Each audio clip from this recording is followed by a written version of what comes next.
Samantala, yung emergency powers para kay Pangulong Ferdinand Marcos Jr. ganap na ngang naging batas at paano kaya ito pagaganahin at yung paggamit ng emergency powers ay tinitingnan ng Pangulo kung kailan pinakamainam ho na gamitin. Alamin natin ang mga karagdagang update mula sa Palasyo, Malacanang. Nariyan si Bombo Anali Soberano.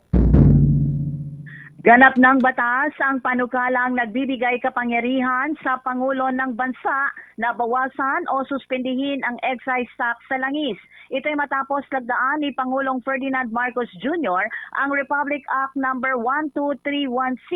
Sa ilalim ng batas, binibigyan ang Pangulo ng emergency powers na suspendihin o bawasan ang excise tax sa mga produktong petrolyo batay sa rekomendasyon ng Development Budget Coordination Committee at ng Department of Energy. Ayon sa batas, ang pagsuspindi o pagbawas ng buwis sa mga langis ay maaaring ipatupad sa mga espesipikong produktong petrolyo. Maaari rin itong isagawa bilang ganap na suspension o bahagyang pagbawas ng excise tax depende sa umiiral na kondisyon sa ekonomiya at presyo ng langis. Bahagi ito ng mga pahakbang ng pamahalaan upang mapagaan ang epekto ng patuloy na pagtaas ng presyo ng langis sa ating mga kababayan, partikular sa pamasahe, presyo ng bilihin at gasto sa transportasyon.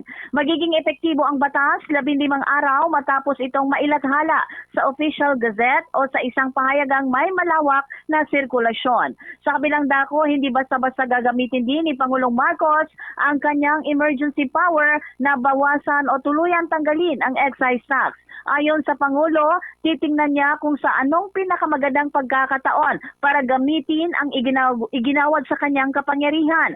Paliwanag pa nito, mayroon kasing mga kondisyon na nakapaloob sa batas na kailangang matugunan na kanilang tutukuyin.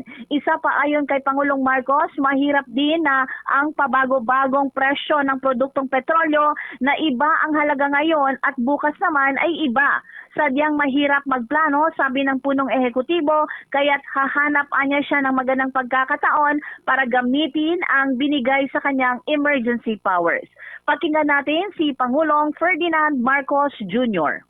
Ngayon natin, kailan ang pinakamagandang oras, when is the best time to use that new authority? Because there are conditions within the law that have to be satisfied. Binigyan din ni Pangulong Marcos na ang deklarasyon ng pamahalaan ay isang state of energy emergency at hindi isang pangkalahatang national emergency. Ang paglilinaw na ito ay ginawa ng Pangulo upang iwasan ang kalituhan at pangamba sa publiko. Sa kanyang pahayag, ipinaliwanag ng Pangulo na ang deklarasyon ay very specific and precise. Ito ay nakatuon lamang sa pangangalaga sa supply at presyo ng enerhiya sa bansa sa gitna ng labanan sa Middle East.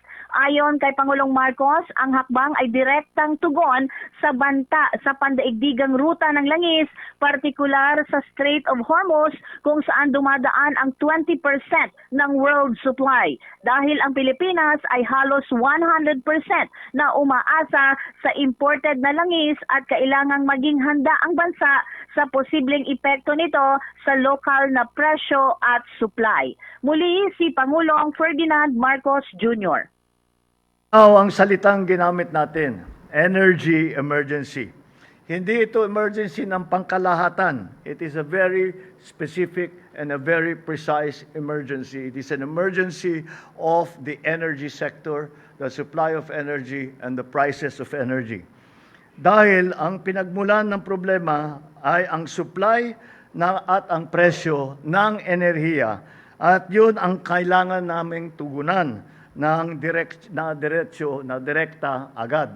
Kaya that is why we declared not a general state of emergency but a state of energy emergency. I'd like to stress that point, that it is the energy sector that we need to declare as an emergency sector. Nagbabala din si Pangulong Marcos kontra sa mga sangkot sa hoarding na gagamitin ng pamahalaan ang batas laban sa kanila. Ayon sa Presidente, ipatutupad nila ang batas ukol sa pang-iipit ng mga produkto na buong higpit at hindi lamang sa oil products, kundi pati na rin sa lahat ng pangunahing produkto.